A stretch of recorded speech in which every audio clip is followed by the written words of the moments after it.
membicarakan mengenai biografi beliau, Nabi Muhammad ini adalah bernama Muhammad. Muhammad. Jadi harus hati-hati. Kita ketika mengucapkan nama Nabi kita harus benar, hak, jangan keliru jadi hak. Muhammad, tapi Muhammad tidak ada panjangnya sama sekali, kecuali hanya gunnah Muhammad, selebihnya nggak ada yang panjang. Jadi kalau membaca sholawat atau menyebutkan pujian atau apa ya harus benar, jangan Muhammad misalnya. Lah ini nama beliau Muhammad, bukan Muhammad, seperti itu. Putra dari Abdullah, putra dari Abdul Muttalib. Jadi ayahnya namanya Abdullah, kemudian kakeknya namanya adalah Abdul Muttalib. Dan beliau ini adalah lahir dalam kondisi yatim. Menurut riwayat seperti itu disebutkan. Jadi beliau ini ya yatim. Kemudian diasuh oleh paman beliau yang bernama Abu Thalib, saudara ayahnya. Nah, kalau mau dirunut lagi, putra dari Hashim, putra dari Abdil Manaf, ya Abdi Manaf, yang merupakan orang-orang yang dari suku Quraisy. Suku Quraisy ini merupakan suku yang paling mulia di kalangan orang Arab. Jadi kabilah Quraisy ini, suku Quraisy ini merupakan suku yang paling mulia, suku yang tinggi derajatnya di kalangan mereka. Beliau dilahirkan di Mekah pada bulan Rabiul Awal pada tahun gajah. Kenapa dinamakan dengan tahun gajah? Karena pada saat itu, sebelum itu, termasuk tanda kelahiran beliau adalah ada sekumpulan tentara, ya, ini ingin menghancurkan Ka'bah dan mereka menggunakan gajah untuk menghancurkan Ka'bah. Tetapi mereka ini mendapatkan siksa dari Allah Subhanahu wa taala, diutus kepada mereka burung apa? Ababil. Alam taro kaifa fa'ala rabbuka bi ashabil fil? Alam yaj'al kaidahum fi tadlil wa arsala alaihim tayran ababil. Jadi dikirim burung ababil. Burung ababil ini burung kecil, membawa 3 buah batu. Satu di paruhnya, kemudian yang 2 ini dicengkram dengan kedua kakinya. Dan ini masing-masing sudah ada namanya. Jadi fulan bin fulan, tidak akan mengenai kecuali yang sudah ditentukan namanya. Seperti itu. Jadi semuanya itu dilempari dengan batu. Satu burung membawa 3 buah batu. Semuanya meninggal, kemudian satu ini kabur akhirnya ke orang yang mengutus mereka. Tapi burungnya ngejar ini, kemudian dilempar dengan batu sehingga binasa dengan kondisi yang menggenaskan, supaya tahu bahwasanya tentara kamu semuanya, ini burungnya ingin ngasih pesan kepada yang ngirim mereka, tentara kamu semuanya mati dalam kondisi seperti itu, karena matinya menggenaskan. Jadi beliau ini dilahirkan pada tahun gajah. Kenapa dinamakan tahun gajah? Karena terjadi peristiwa itu, penyerangan Ka'bah oleh tentara yang menunggangi gajah. Kemudian beliau ini turun wahyu pada saat beliau masih berada di Makkah, dan usia beliau pada saat itu adalah 40 tahun. Setelahnya beliau kemudian diperintahkan oleh Allah hijrah ke Madinah, ya. Setelah mendapatkan wahyu di Mekah kurang lebih selama 13 tahun. Beliau tinggal di Madinah selama 10 tahun. Kemudian meninggal di Madinah dan dimakamkan di Madinah Al-Munawwarah. Jadi Rasulullah itu lahirnya di Mekah, kemudian diperintahkan hijrah ke Madinah, meninggal di Madinah dan dimakamkan di sana, di Masjid Nabawi. Asalnya pada saat itu adalah dimakamkan di hujrah Ummul Mukminin Sayyidah Aisyah radhiyallahu anha. Jadi di kamar Sayyidah Aisyah. Kemudian Masjid Nabawi diluaskan sehingga sekarang ya dekat dengan Raudhah. Mungkin yang pernah haji itu Raudhah. Jadi Raudhah itu adalah sebutan untuk tempat antara beliau dan mimbar beliau. Itu namanya Raudhah. Kalau sudah pernah haji jenengan atau pernah umroh, itu kan ayo kita ke Raudhah. Raudhah itu apa? Raudhah itu adalah ini, batasan antara makam beliau dengan mimbarnya beliau. Itu namanya Raudhah dan disunahkan salat di situ. Kenapa demikian? Karena para nabi itu dimakamkan di mana beliau meninggal. Jadi kalau meninggalnya di sini umpamanya dimakamkan di situ. Tidak perlu, kalau kita kan enggak misalnya kan. Nah, kalau orang-orang kita kan enggak, meninggalnya di rumah sakit atau di tengah jalan, dimakamkan di mana? Di TPU, tempat pemakaman umum kalau kita. Kecuali kalau mungkin ada makam keluarga lain lagi. Tapi yang jelas tidak dimakamkan meninggalnya di mana, tidak. Tapi kalau para nabi itu dimakamkan di mana beliau meninggal. Dufina haitsumat, jadi dimakamkan di mana beliau meninggal. Kalau di tanah ini, ya berarti dimakamkan di situ. Seperti itu. Kemudian termasuk yang harus kita yakini terkait Rasulullah Shallallahu Alaihi Wasallam, tadi sudah kita sebutkan, beliau ini jujur dalam segala hal yang beliau sampaikan.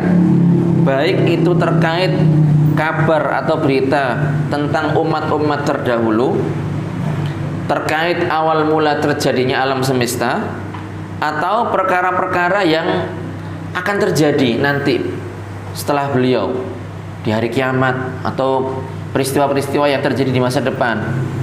Itu harus kita yakini. Atau ketika beliau menyampaikan ini halal, ini haram, ini boleh, ini tidak boleh, ya berarti itu benar seperti itu dari Allah Subhanahu wa taala. Perbuatan ini boleh, perbuatan ini tidak boleh, perkataan ini tidak boleh, perkataan ini tidak boleh, ini berpahala, ini tidak. Nah, kalau Rasul mengatakan seperti itu, berarti itu adalah benar. Wa kullu ma ata bihi rasulu fa haqquhu taslim wal qabulu. Jadi apapun yang disampaikan, dikatakan, disebutkan oleh Rasulullah Shallallahu Alaihi Wasallam, tidak ada pilihan lain kecuali diterima dan dibenarkan.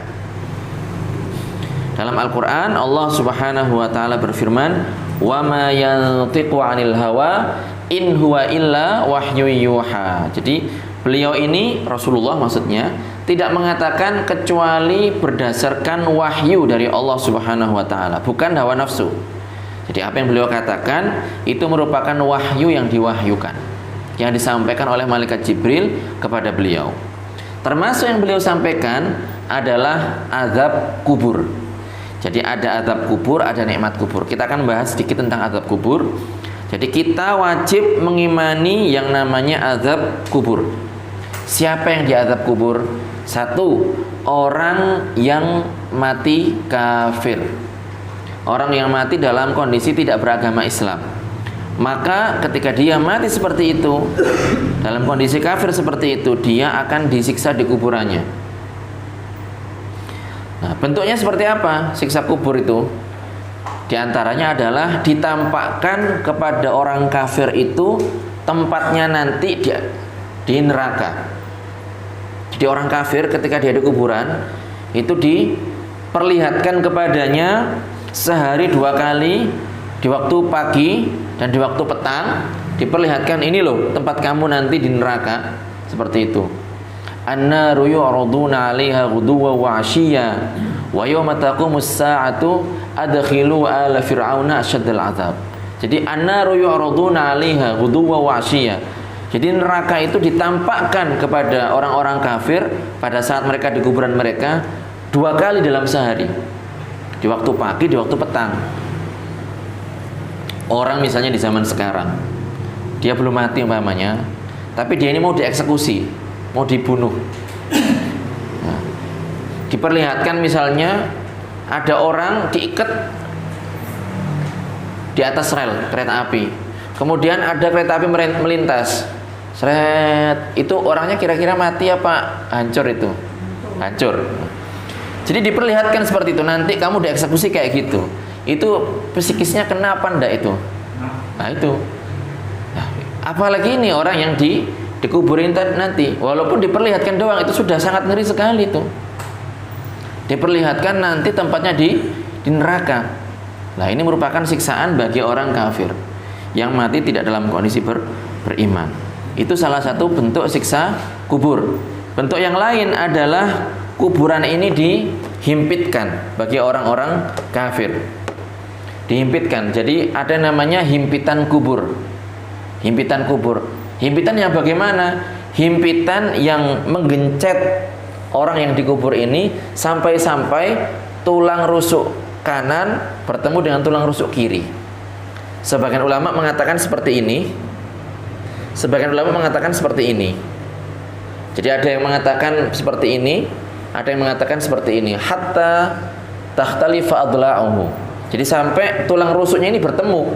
Bertemu ada kalanya gini numpuk, ada kalanya gini. Ya gini atau gini kan sakit. Nah, itu termasuk siksa kubur. Kemudian dipukul oleh dua malaikat, Munkar dan Nakir, bimitroqatin min hadidin baina uzunaihi. Jadi dipukul dengan gondam palu besar, ya, di sini, di tengkuknya sini, di kepalanya sini. Itu juga termasuk siksa kubur. Dan banyak lagi yang lainnya, kegelapan dan seterusnya. Nah, begitu juga yang masuk dalam kategori orang yang mendapatkan siksa kubur adalah sebagian. Saya ulang, sebagian dari orang-orang Islam ahli maksiat yang mati belum sempat bertaubat. Ini juga akan mendapatkan siksa kubur. Jadi mereka ini disiksa dalam kuburannya dengan siksaan yang lebih ringan dibandingkan dengan siksa yang diterima oleh orang-orang kafir. Jadi mereka mungkin digencet kayak tadi itu, atau mendapatkan gelapnya kuburan, ya, dan mendapatkan rasa ngeri dalam kuburan mereka. Jadi itu adalah merupakan bentuk-bentuk siksa kubur dan orang yang berhak mendapatkan siksa kubur. Dan ada hadis yang menyebutkan, ini masih ada, saya tambah lagi, hadis yang disebutkan oleh Rasulullah SAW yang diriwayatkan oleh Imam Bukhari dan Muslim. Beliau mengatakan, beliau bersabda, innal abda idza wudi'a fi qabrihi wa tawalla anhu ashabuhu. Jadi seorang hamba itu ketika sudah dimakamkan, sudah disemayamkan dalam kuburannya, wa tawalla anhu ashabuhu, kemudian ini kerabatnya, orang-orang yang mengiringi jenazahnya ini pergi meninggalkan dia, innahu la yasma'u qur'ani alihim. Jadi pendengarannya ini dikembalikan oleh Allah Subhanahu wa taala sehingga mendengar bunyi sandal orang-orang yang mengiringi dia. Mereka pulang itu dengar. Idzan sarafu, apabila mereka pergi kembali ke rumahnya masing-masing. Atahu malakan fayuqidanihi. Datang tiba kepada ini orang yang dikubur ini dua malaikat. Kemudian mendudukkan, disuruh duduk. Gimana caranya ya wallahu alam. Kita kan tidak tahu. Ini kan kita lihatnya kan di atas ya. Jadi jangan sampai kita terpedaya, oh kuburannya banyak yang menziarahi, kuburannya dihias dengan hiasan yang bagus. Belum tentu. Kalau orangnya ternyata pelaku maksiat, ya berarti dia akan disiksa oleh Allah Subhanahu wa taala. Kita tidak tahu kondisinya seperti apa. Tapi yang jelas disebutkan di hadis oleh riwayat Bukhari Muslim bahwasanya dua malaikat ini datang kemudian mendudukkan si mayat tersebut. Kemudian fayaqulan, dua malaikat itu mengatakan, ma kunta taqul fi hadzal rajuli Muhammad. Ditanya, apa pendapatmu tentang Muhammad? Nabi Muhammad maksudnya. Fa ammal mu'minu fayaqul asyhadu annahu abdullahi wa rasuluh. Kalau orang ini orang mukmin, maka dia akan mengatakan, saya bersaksi bahwa dia adalah hamba Allah dan utusan Allah. Benar berarti. Fayuqalu lahu unzur ila maq'adika minan nar abdalakallahu bihi maq'adan minal jannah. Lihatlah tempatmu yang ada di neraka sudah diganti oleh Allah dengan tempat yang ada di surga. Artinya kamu nanti akan ditempatkan di surga. Fayarahuma jami'a, sehingga dia melihat kedua tempat tersebut yang asalnya di neraka kemudian diganti dengan tempat di surga.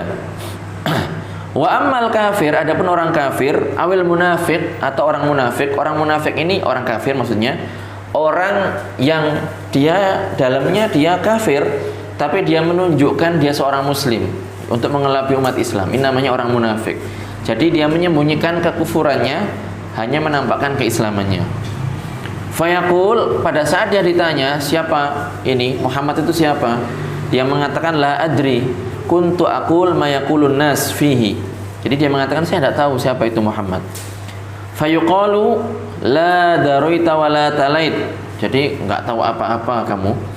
Summa yudrabu bimitraqatin min hadid. Kemudian dipukul dengan menggunakan gondam besi di antara ini dua telinganya, di tengkuknya sini.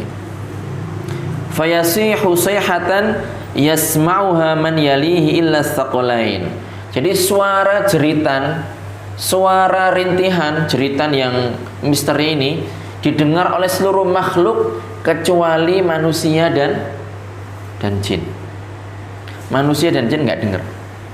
Tapi yang lain, bangsa yang lain selain bangsa jin dan bangsa manusia itu dengar. Artinya hadis ini menunjukkan kepada kita ada yang namanya siksa kubur, dan ini harus kita imani. Insya Allah terkait contoh nikmat kubur akan kita sebutkan pada pertemuan berikutnya. Mudah-mudahan bermanfaat.